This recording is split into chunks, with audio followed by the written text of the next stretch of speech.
On va donc passer à la deuxième présentation de Madame Schnitzler. Donc Annick Schnitzler, spécialiste de l'écologie forestière, est particulièrement investie dans les questions liées à la libre évolution et au réensauvagement. Madame Schnitzler, je vous laisse la parole. Vous pouvez partager votre écran ou je le fais pour vous? Oui, d'accord, ça va. Donc bonjour à tous. Moi, j'ai été invitée par Frédéric Jacquemart et Jean-Paul Mandin à visiter cette forêt que je n'avais vue qu'une fois. Et j'ai fait une rapide visite avec eux. On a beaucoup discuté. Les forêts méditerranéennes, j'en ai étudié quelques-unes autour de la Camargue.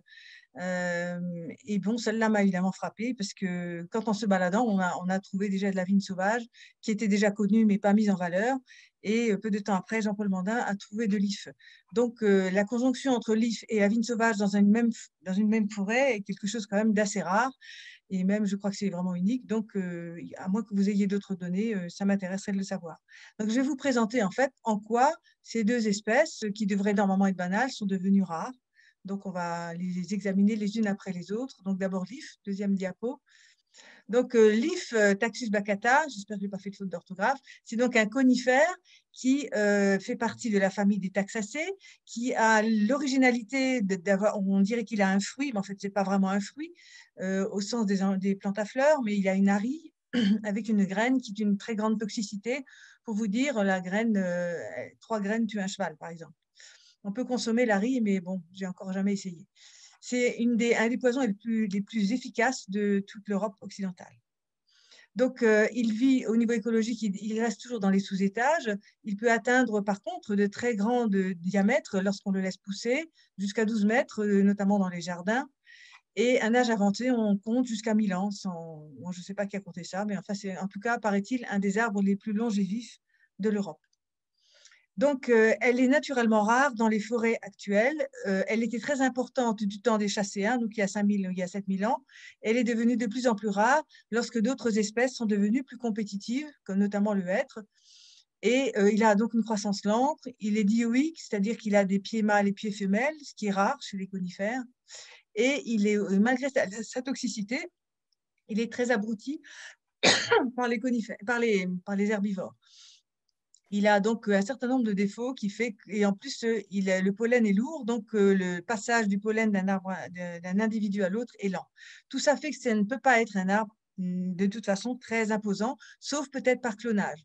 Cela dit, je me suis renseignée, on a fait très peu d'études finalement sur l'écologie, l'architecture, la physiologie de l'IF.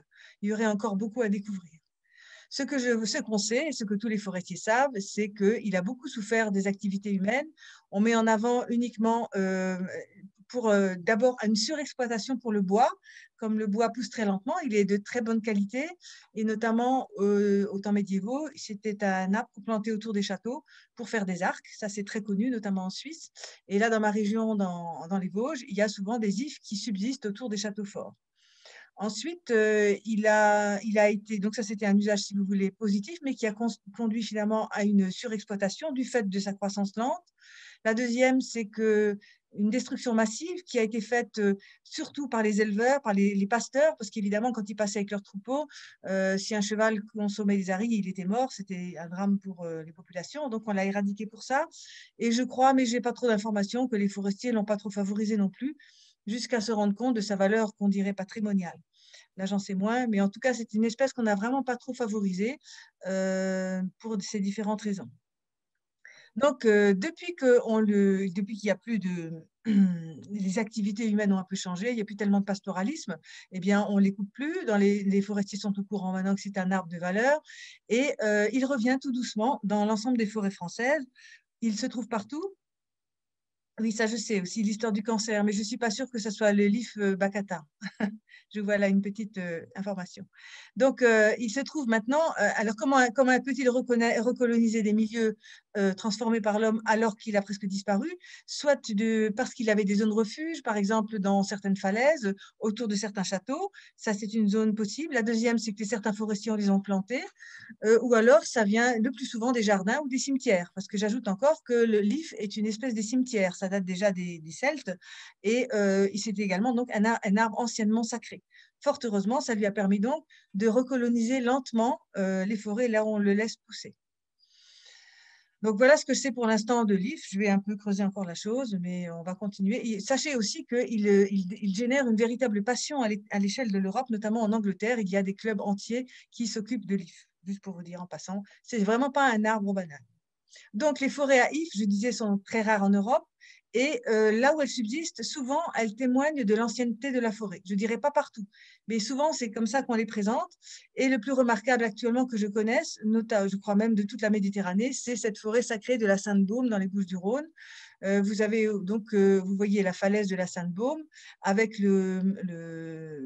il y a un sanctuaire là au fond, je crois que c'est Marie-Madeleine, et en dessous, la forêt est restée non coupée. Si vous voulez, les sols ont été conservés pendant au moins 2000 ans grâce à son caractère sacré. Et là-dedans, on a laissé les ifs. Et voilà donc une photo que j'ai faite dans les sous-bois. C'est une forêt absolument magnifique que les forestiers essayent de protéger maintenant depuis un moment. C'est pas évident. Elle est entourée de garrigues, donc c'est un milieu magnifique. Et vous voyez donc devant, on ne sait pas quel est l'âge de cet if que vous voyez là parce qu'il est creux. Alors il paraît qu'il y a des méthodes pour savoir les âges maintenant, mais je les connais pas. Donc, donc voilà, donc la plus belle partie, si vous voulez visiter des forêts à ifs, il faut aller à la Sainte-Baume en attendant que ça revienne à Valbonne un peu mieux. Donc, il y a d'autres sites quand même, c'est au Mont Ventoux, à la Sainte-Victoire. Donc, une thèse a été faite déjà il y a un moment qui vous montre que l'IF recolonise en fait toutes les zones possibles et imaginables de la Méditerranée et de l'Europe occidentale, notamment grâce aux forêts anciennes, grâce aux cimetières, et elle va dans les jeunes forêts et même dans les friches, ce que j'ai vu récemment. Donc, dire que l'IF est vraiment un arbre des forêts anciennes, c'est un peu limité. Il a finalement un espèce de pouvoir de colonisation assez insoupçonné, ce qui est donc très positif. Donc, voilà ce que j'ai lu donc dans la revue forestière française. On disait que les ifs de Valbonne sont la preuve d'un ancien manteau forestier évolué. C'est possible qu'il soit resté des ifs. Je ne connais pas l'histoire de ces ifs-là. Il faudrait un peu fouiller les archives. Il faudrait faire de la dendro pour voir l'âge qu'ils ont. Mais voilà les zones qui ont été repérées donc, par le forestier et Jean-Paul Mandin. Ils en ont trouvé quand même un certain nombre. Si on laisse faire cette espèce et qu'on la laisse se propager, on pourrait retrouver peut-être une forêt un peu plus proche de ce qu'elle serait naturellement. Il existe plusieurs dizaines d'ifs dans la forêt de Valbonne, et donc 2 avec un diamètre qui est à peu près 40 cm. Il faudrait savoir quel âge il a. Et on voit à l'évidence que cette espèce se propage. Donc, quelle que soit l'origine de cet if, c'est quand même intéressant de voir qu'il revient. Il y a une dernière chose que je pourrais dire, il faudrait faire éventuellement de la génétique sur cet if. Parce que je commence à me demander si on n'a pas introduit dans les jardins des espèces horticoles qui sont peut-être pas du pur bacata. Donc ça aussi, ça serait à faire. Vous verrez ça avec la vigne. Souvent, l'homme détruit. Après, il conserve, il remanipule génétiquement, il met dans les jardins. Et à partir des jardins, ça revient dans la forêt. On appelle ça de la féralité. Et l'espèce qui revient dans la forêt est parfois différente de l'espèce originelle. C'est mieux que rien. Mais bon, je ne sais pas. On n'en sait pas plus pour cet if, mais en tout cas, c'est une chose à surveiller et en tout cas à mettre en valeur. Voilà, on peut passer à la vigne maintenant, qui a une histoire à peu près parallèle. Donc, la vigne sauvage. En me baladant donc, avec mes 2 amis, Frédéric et Jean-Paul, nous sommes tombés dans un ravin où il y avait de la vigne sauvage. Donc, ici, ce n'est pas les photos de la vigne sauvage, je vous la présente de manière générale. La vigne sauvage qui a donc donné la vigne cultivée, elle se trouve en Europe, dans les forêts alluviales et colluviales, là où il y a des sources, notamment centrées autour du 41e parallèle, donc en Méditerranée. Mais elle était très, très abondante, non seulement dans les zones donc, alluviales, colluviales, mais peut-être également dans des zones sèches. Ici, vous avez 2 photographies. Je suis allée jusqu'en Iran pour voir comment se comportaient les vignes là-bas. Il existe de très belles forêts en Iran où il existe encore d'énormes exemplaires de vignes sauvages que vous voyez à gauche. Et ces vignes, on en a trouvé dans les forêts alluviales, dans les pentes et même dans les hêtraies de la mer au-dessus de la mer Caspienne. Donc l'écologie de la vigne sauvage est finalement peu connue parce qu'elle a été complètement éradiquée avec l'introduction accidentelle du phylloxéra et d'autres maladies américaines qui ont été introduites par des botanistes ou des horticulteurs à la fin du 19e siècle. Et cette maladie a foudroyé l'ensemble des vignobles cultivés et des vignes sauvages de l'ensemble de tout l'hémisphère nord. Et elle est toujours là d'ailleurs. La seule chose qu'on puisse faire, c'est greffer des pieds de vigne pour continuer à faire du vin, tandis que la vigne sauvage, qui elle ne peut pas être évidemment, n'est pas greffée. Alors attendez, je vais vous expliquer pourquoi on la greffe. On la greffe avec des vignes américaines. Parce que les vignes américaines qui sont proches des vignes européennes ont coévolué avec le phylloxéra, puisqu'elles vivent dans le même endroit, et donc elles résistent à la maladie. Elles sont touchées, mais elles ne meurent pas. Donc, si vous mettez un pied de vigne américaine, Vitis riparia en général, sur un pied de vigne européenne et vous plantez ça, eh bien, vous avez du bon vin européen, parce que la vigne américaine ne donne pas de très bon vin, mais par contre, elle est exempte du phylloxéra. Voilà pourquoi on fait des greffages comme ça. C'est assez astucieux. Par contre, on ne peut pas faire ça dans les forêts. Donc, les vignes européennes sauvages ne subsistent que là où il y a de l'eau, parce que le phylloxéra, qui est un homoptère, donc une espèce de petit insecte qui vit dans les racines, eh bien, il est noyé par l'eau. Donc, là où il y a de l'eau, dans les vallées alluviales, vous avez de la vigne sauvage qui survit. Elle est encore attaquée par le mildiou, mais enfin, elle survit. Donc, chaque fois que je me balade dans les zones méditerranéennes, je trouve de ça et là des pieds de vigne, dont celle de la Valbonne. Donc, d'autres choses ont détruit également la vigne, c'est les déforestations, le fait qu'on ne savait pas que c'était une plante rare, les destructions directes, enfin, des tas de choses. Quand on ne sait pas, souvent, on abîme encore maintenant cette plante qui est devenue extrêmement rare. Donc, diapo suivante, ça c'est pour les généralités. Donc, depuis 2000, avec tous ces malheurs, l'espèce, ou plutôt la sous-espèce, est considérée comme en danger critique d'extinction quand même, et elle est strictement protégée dans plusieurs pays, dont la France. Donc maintenant, on n'a plus le droit de rien prélever, même un bout de racine, il faut la protéger et protéger l'habitat qui est derrière. Quand on le sait, on le fait. Souvent, les propriétaires forestiers ne le savent pas, donc il faut les avertir. Moi, j'en ai trouvé comme ça en Camargue, dans une belle propriété, et ben, le propriétaire, depuis, il fait attention. Alors que je dirais que l'IF, je crois qu'il n'a pas de statut de protection, je n'ai pas trouvé. Donc voilà une des vignes qu'on a découvert en Camargue. Ici, la forêt au plan du Bourg en Camargue. Vous voyez à gauche l'espèce de courbe qui est là, c'est une vigne. Une deuxième, le long du Petit Rhône, là, c'est dans un endroit où tout le monde va se baigner. Personne ne sait qu'il y a une vigne sauvage. Elle est très belle. Et à droite, c'est le long du Lèze, près de Montpellier. C'est une propriété privée.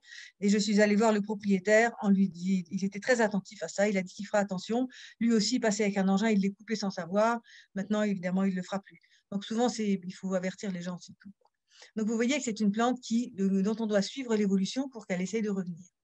Donc, la forêt de Valbonne, on a découvert il n'y a pas longtemps une belle population de ces vignes qui subsistent dans une ripisylve, donc le long du vallon de la Salamandre. Et d'après Jean-Paul Mandin, elle couvre environ 200 mètres de long et il y a pour l'instant trouvé une dizaine de pieds. Donc, il faudrait encore continuer dans les autres vallons et un peu regarder ça de près. Parce qu'il y a aussi, je ne sais pas si c'est une vigne totalement sauvage, parce que comme je vous ai dit avant, la vigne cultivée qui se trouve également près de la Chartreuse peut envoyer du pollen à la vigne sauvage. Ça peut même être que de la vigne cultivée échappée dans le vallon. On ne sait pas.